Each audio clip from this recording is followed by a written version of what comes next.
Before we begin with this video, here's a quick question for you all. Can you all name 𝘧𝘢𝘷𝘰𝘶𝘳�'s spouse's name? If you know the right answer, let us know in the comment section down below, or stick to the end of the video, which is when I'm going to reveal the answer to this question.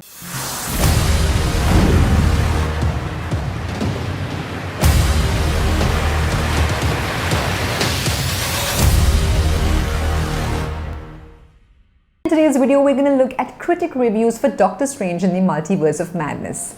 After what felt like an eternity of wait, Marvel fans cannot wait to see Doctor Strange in the Multiverse of Madness, since only few days are left until the movie releases in the big screens across the world.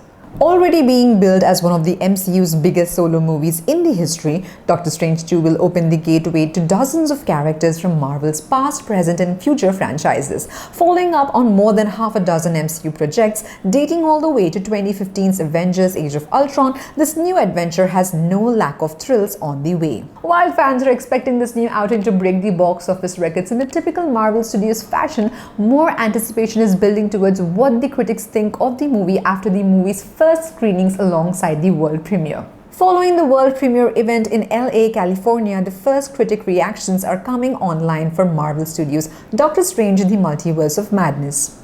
Fandango's Eric Davis praised the Sam Raimi horror vibes that come in this movie, along with the composer Danny Elfman's score.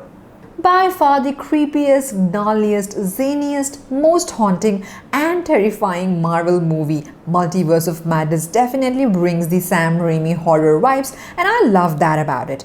Danny Elfman's music is a perfect fit for the film's odd, mysterious tone, and Elizabeth Olsen as MVP IMO. I most enjoyed how ambitious #Doctor Strange is, how it swings for the fences, and how it's lighter on humor and leans more into the evil of it all. That's where Raimi really has some fun. Ultimately, a film about being pulled towards darkness and the fight to keep it from engulfing us.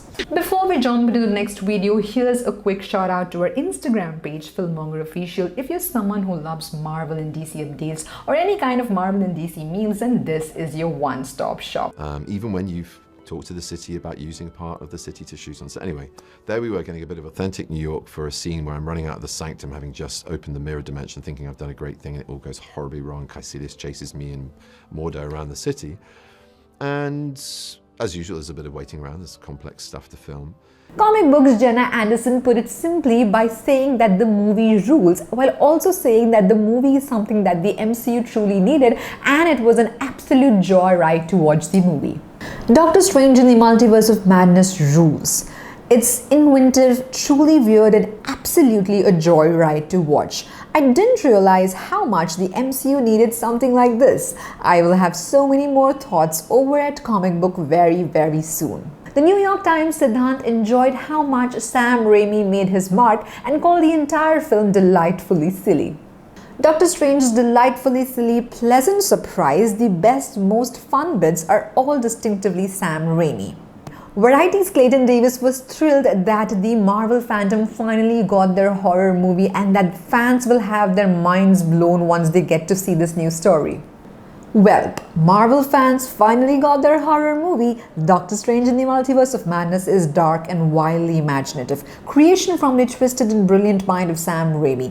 Dug the hell out of it, study up on your comic book knowledge. Superhero fans will lose their faces. While not all critics for Doctor Strange 2 claim it to be perfect, there are plenty of critics who think that MCU is doing a great job with Doctor Strange and the magical side of storytelling. Sam's expertise with the horror genre and his experience with the Spider-Man trilogy set him up perfectly to make a great MCU movie, and it appears that he accomplished something even beyond that lofty goal.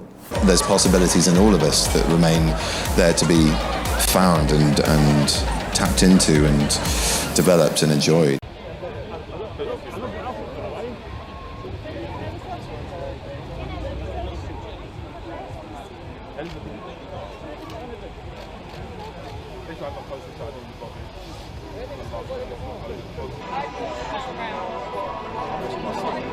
Alright guys, that's it for today's video and the answer to the question I asked you at the beginning of the video is 𝘧𝘢𝘷𝘰𝘶. If you got this answer right, then you're a 𝘧𝘪𝘭𝘍𝘍𝑒 fan. Alright guys, we'll see you around next time with another brand new video. Bye guys.